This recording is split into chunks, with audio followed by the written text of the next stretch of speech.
WNYC is supported by TechServe, New York City's independent Apple shop since 1987, offering the new family of Macs and iPods, plus a large selection of accessories, cases, bags, and gear.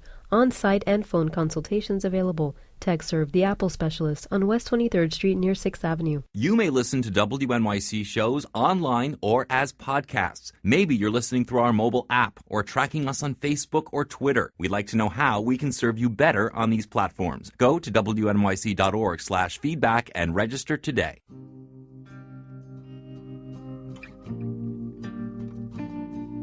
I've made up my mind.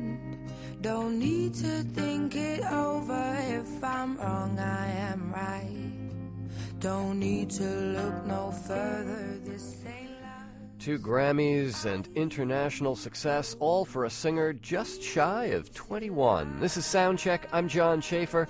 Coming up on our show today, we'll have the Montreal-based indie rock musician and composer Patrick Watson and his band playing live in our studio. But first, when she was just 19 years old, the British singer-songwriter known by her first name, Adele, released an album that sold more than 600,000 copies in the U.S. alone. It was called simply 19, and it spawned a hit with this song, Chasing Pavements.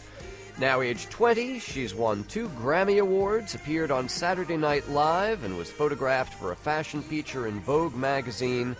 And on the eve of her 21st birthday, the singer, born Adele Laurie Blue Adkins, is writing songs for her next album and performing tomorrow night here in New York. And she joins me today here in our Soundcheck studio. Hi, Adele. Hi. Wow, what a year for you. Yeah, I know. It's ridiculous. So the ABC show, Ugly Betty, I left that out of the list as well. What do you do for an encore? I don't know. I just got to go and lie on a beach somewhere for a couple of months, get my head together, and then kind of get my head down and start working on my second record properly. Now, when Brits say go lie on the beach, where do you go? Is that Mallorca or? Well, yeah, it used to be, but I can't really go there. Like Tenerife and Gran Canaria, it's full of English people, so it wouldn't be much of a holiday for me. So go to Jones Beach out on Long Island or something. There's no Brits there. Isn't it cold there at the moment? Oh, come on. That's why there's no Brits I was thinking more like the Maldives or Barbados. I was thinking more like that. Go and drink some pina coladas. Now, the Grammys that I mentioned, you beat the Jonas Brothers for Best New Artist, which I don't know if you realize how huge the Jonas Brothers are. I do know. I'm their biggest fan. Really? I am, yes. I love them very much. And you beat out Katy Perry for the Best Female Pop Vocal Performance. Does that create... has this all happened too fast? Do you feel like maybe it wouldn't have been a bad thing to be playing, clubs to 20 and 30 people for a year or two before all of this happened? I did do that. I didn't really do it here because I kind of made a name for myself in England really quite quickly. But before my album came out in England, I was playing to 5 people and they weren't even there to see me. Do you know what I mean? So I've already done that. But sometimes I kind of wish that I was doing shows that were really tiny because I really enjoy intimate shows. Like you get to kind of really have a one-on-one with your audience. But I love playing live, so that the more people that come and see me, it makes it even better as well, because it means that more people want to come and spend their money that they earn and give me an hour of their day, which is a really big deal to me, that they come and do that. But no, it has happened very fast. And last year, it was too much. Like England and Europe last year, I had to have 3 months off because I just had 2 weeks off at one point, and then I realised everything that happened, and I just got really scared. So I had loads of time off, and I didn't come here for ages, and then just people gave me space, all my management and stuff, and I love working there. Not that it's working, it's the best job in the world. So, but it is still work. We've had musicians of every stripe on this program, pop, classical, and everything in between. And that early success can be a really tough thing for a young person to handle. Yeah. So how do you handle it? What do you do to kind of stay grounded, stay who you are? Everyone that works with me and my team, as they say, is exactly the same people that worked for me from the very, very beginning. So it's not like I become some diva and be like, you can't manage me anymore, you're not good enough. You know what I mean? So everyone that works with me is the same people. So they've known me from before any of this happened. So everyone treats me exactly the same that I work with. And there's that thing people always say that you change, and then the artist's always like, no, it's other people that have changed, not me. I don't have any of that because people that I surround myself with are the same people as always. I don't hang out with celebrities and stuff like that. I did that last summer, and that's why I went a bit doolally. So everyone I'm with now, there's nothing interesting to kind of gossip magazines and paparazzi if I go to the cinema with someone that isn't famous. Do you know what I mean? But I love it. So yeah, I just managed to stay out of all that stuff. So do you still get a chance to like see old friends when they're doing concerts and? Yeah, sometimes. I mean, all my friends that we were just talking about it, like all the people that I know, not like best friends, but you know, if we see each other, we're gonna have a drink together or whatever. We all used to do shows together on the same bill, and we all got signed. Every single one of us got signed, and most of them are either still in the studio recording their first albums or they're just about to come out of their second album. So while I've been on the road, they've been in the studio, so I haven't really got to see much of them. But Jack Pignati and Jamie T, who are really good friends of mine, I've caught up with them a little bit, which is lovely. And they've both been on the show in the past and released really great records a year and a half ago. And you say both of them are now in the studio making number 2. They're done. They're both done. Both their albums are done. What about you? My album. I'm still working the first one. I've got about 5 songs done. And is there this kind of suddenly, I mean, it seems like your career was kind of a series of happy accidents, as you say. It was just like the people that they were your mates who you were working with, and still, is there now suddenly this weight of expectation from the industry? No, I don't think there is. I think like a few people are trying to put pressure on me, but my record company in England, Excel, like, it wasn't a big deal when I signed to them. There wasn't like some huge battle going on over like who was going to sign me, and I signed for no money, so it wasn't like there was all this kind of investment riding on it. And I think we just thought it'd be a London thing, like, you know, let alone a UK thing, Europe, American kind of world thing. And because of like I've been so fortunate with the success, like people that work with me, they really know what they're doing. Like they're a bit slacky sometimes, but everyone is, you know. It's the same with major labels like Excel slack, Columbia slack, Universal slack. They all slack sometimes, but like you're only as good as your next album, and they know that. Do you know what I mean? So they're not trying to rush me like other people that I know, like debut artists. They've like their second album's done, and it's rubbish. Like, do you know what I mean? Like, I don't think you should be afraid of losing that little niche that you created for yourself, and be scared that people are going to forget about you, because they'll remember you if you come back with a wicked song or a wicked album, you know. And everyone that works with me agrees with that, so I'm not being pressurised. No. We're speaking with Adele, who is performing at the Roseland Ballroom tomorrow night. That show is sold out, and of course, people are not soon forgetting Adele, mainly on the strength of the album 19 and this hit single. Could this be it? Oh, should I give up? Or should I just keep chasing pavements, even if it leads nowhere? Or would it be a waste, even if I knew my best? Should I leave it there? Should I give up? Or should I just keep chasing pavements, even if it leads nowhere? Yeah. Should I give up, or should I just keep chasing pavements, even if it leads nowhere? Or would it be a waste, even if I knew my place? Should I leave it there? Should I? Adele won the 2009 Grammy for Best Female Pop Vocal Performance for this song, Chasing Pavements. Adele is my guest on Soundcheck today. And so you said you have about 5 songs written for the next record. I mean, you're at an age, you know, like between 18 and 21, 22, 23, you know, people grow a lot. Yeah. Are you finding that the songs are maybe a little different than the ones that populate the first record? Yeah, definitely. They certainly are more mature. Like, I've got different views on stuff like now, and like that 19, the first record, like that was like the first proper time that was in a proper relationship and been like so in love, and therefore when it went sour, I wasn't prepared for it because I'd never experienced that. But I've been in like a few relationships now, and like whatever. So do you know what I mean? I've got a different attitude to it now. And like, but I don't know. I just I'm a cynic already, and you're not even 21 yet. I can't be bothered. I still have the same problem with boys I've always had. But I don't know. Yeah. And also like, you know, I wasn't expecting anything to happen with the first album, like I just said. So, like, I was so honest on that first record, and I think that's a really good thing. And like, my fans seem to really love it. But sometimes I feel really patronised and kind of like by journalists and stuff. I always think they're like, oh, you know, you're only 19, 18 when you wrote it. Like, you don't know what love is. And after a while, it kind of digs away at your soul a little bit. Like, do you know what I mean? And it makes you feel really rubbish. So with this album, I'm not being so honest, like obviously honest. Like, I'm trying to be a little bit clever and disguise what I'm on about a little bit. And also you get some like really weird like 50-year-old men that like convinced that they're the one for you. It's just like they're not even like some hot like 20-year-old. They're like like divorced. I don't know. Anyway, sorry. Oh God. Wow. No, I thought we were talking about music. No, we are. I'm just saying. So you know, like, since I wrote the first album, like you know, a trait is I'm trying not to be so like this is what's wrong with me.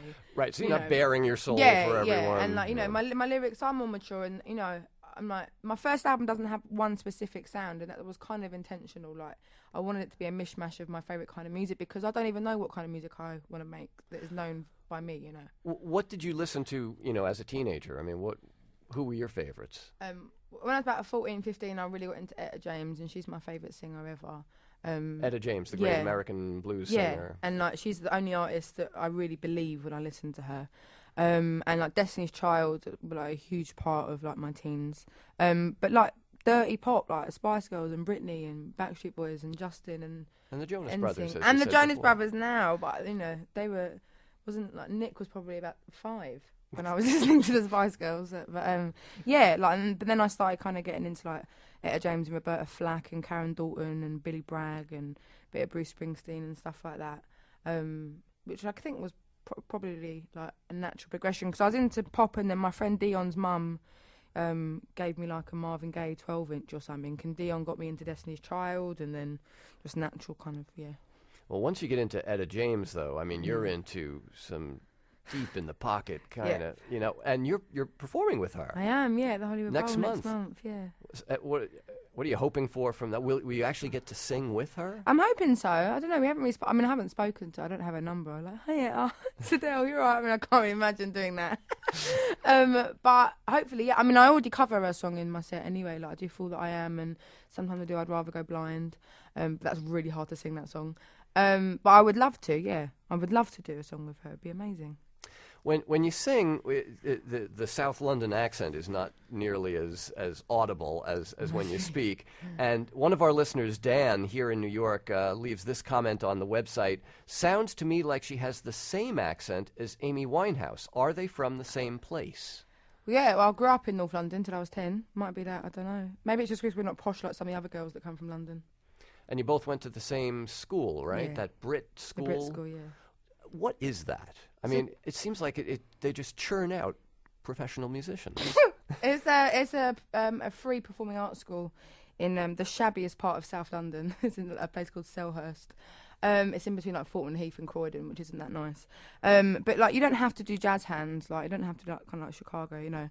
You can do if you want to do, or you can just do specific strands like just theatre or just dance or just music, art, production, media. I think they're going to start doing like textiles, like as in the kind of behind the scenes making, you know, the clothes, so stagecraft and stuff like that. So yeah, how do you get in? Is it like do you have to audition to get into the school? You have to like kind of do an impressive what do you call it? Like form. You have to fill in the form. That's not the proper word for it. But you have to fill in a form and then like just like tell them why you think that you should like go and stuff like that. And then if you get an audition, you do the audition and then you get in. And it used to be like, you know, I mean, it's just like anywhere. Sometimes there's really good people and sometimes there are really awful people. But apparently, like, it was open for like 12 years before anyone made it big. And then suddenly, like, Katie Malou and then Amy Winehouse and Kate Nash and me and the Kooks and the Feeling all came out, all got #1 albums.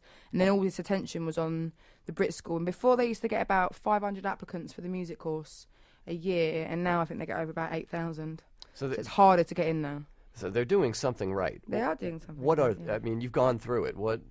I don't know. I mean, the music course. Everyone, you know, everyone else that went there, they did other strands. But the music course, like, I mean, I've never been one to like be good at academics. I hate being told what stuff is. Like who decided that something is that? Like some old man that isn't even alive anymore. Like, why are we still listening to what he said? So I never really went to the academic lessons, but it was more just being around other kids that wanted to be productive. Like my other school that I was at before, from like 11, like just I wouldn't have done anything if I stayed there. Do you know what I mean? I was wanting to bum around. I didn't want to do anything, and I had like no energy. And was just like hanging out with not very good people and stuff like that. But when I went to the Brit School, I just sit in the hallway and just like write like 8 songs a day with some like rock guy. So, but you must have had music, you must have had that inclination beforehand to even get into the school. Well, I loved it. I was always singing and stuff, but it was just more of a get out from the other school I was at, if I'm honest. Like, and my mum was worried for me, I think, and she just wanted me to go off and do something. And my mum believed in me more than I ever did, and she still does a little bit. Like, I don't really rate myself as a singer. I didn't think I'd get in. And was it there that you developed this kind of soulful, this kind of older style of singing? Yeah, I mean, I was at the Brit School when I got into it at James and stuff like that. And also, I think like the kind of most R&B I got before I went to the Brit School was Destiny's Child, and they're very modern R&B. Right. But like I got into like live singers as well, like Erica Badu and Jill Scott, who I think are phenomenal live. And that was like other singers at the Brit School. They're like, oh, check out this person, check out that person. And also, I started there when I was 14 and I was there until I was 18. So, like, again, you grew up a lot between, like, 14 and 18 as well. So I think it was just my, like, obsession with Etta James and became part of, like, my, like, musical DNA or whatever, and then kind of managed to find my own little voice in it. I don't know. And the results on the hit record from last year called 19, my guest is the English singer and songwriter Adele.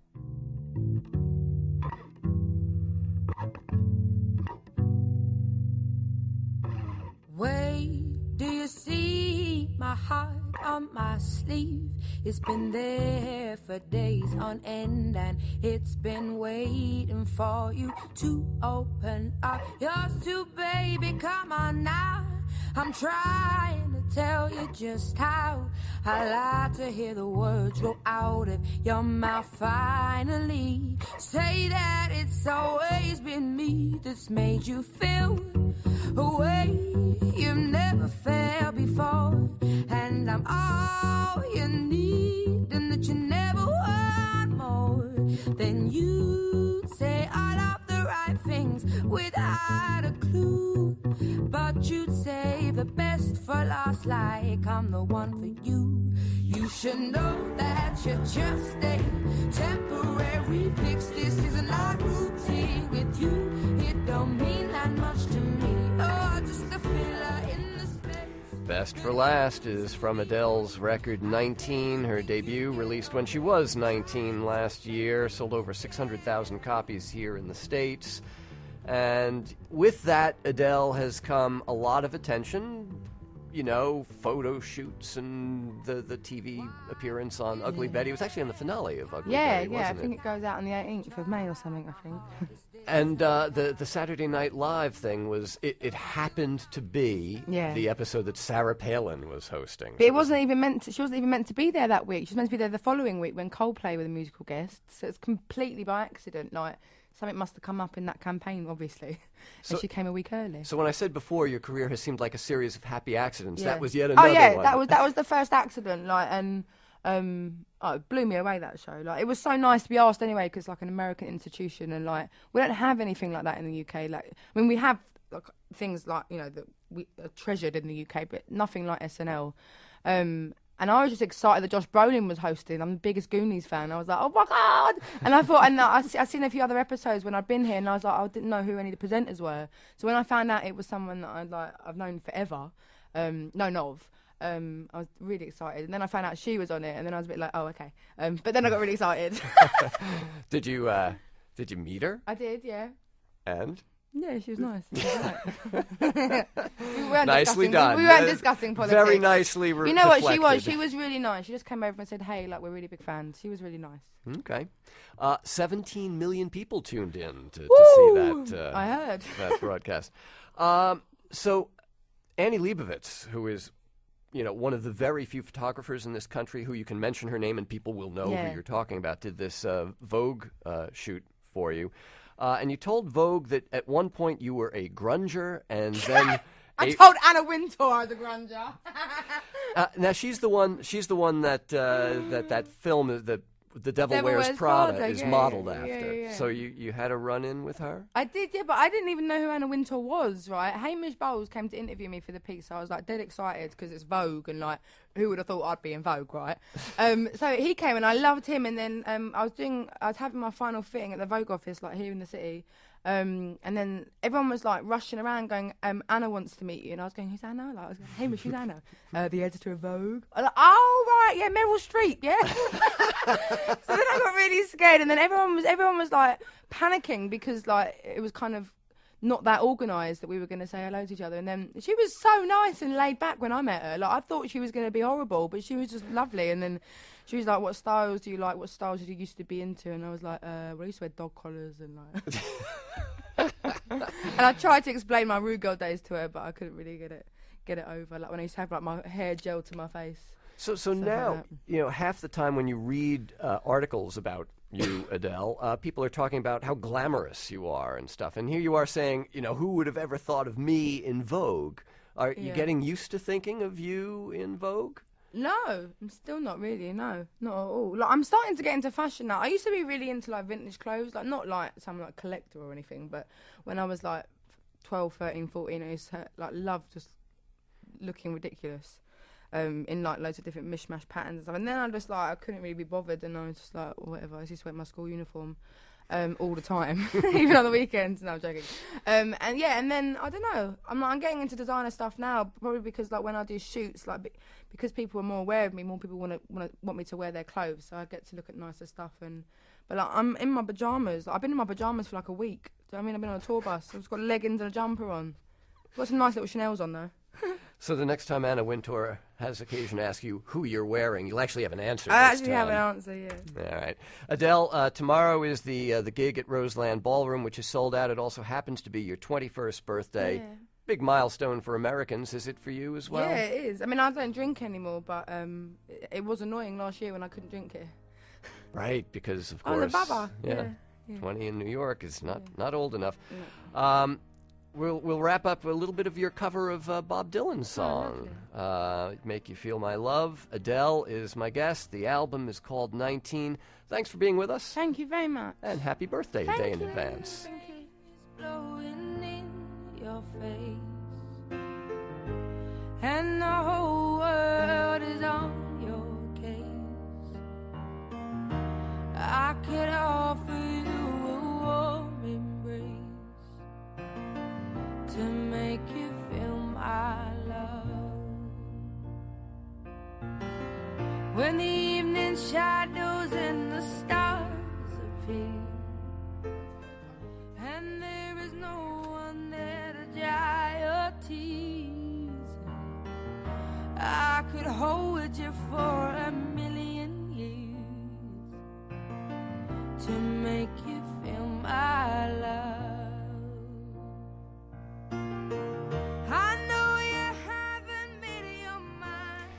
Up next, an unlikely solo instrument, a new take on big band music, and an indie rock saint, all in our picks of the week.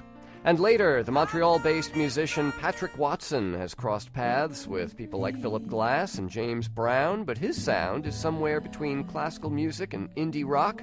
He and his band will play live in our studio.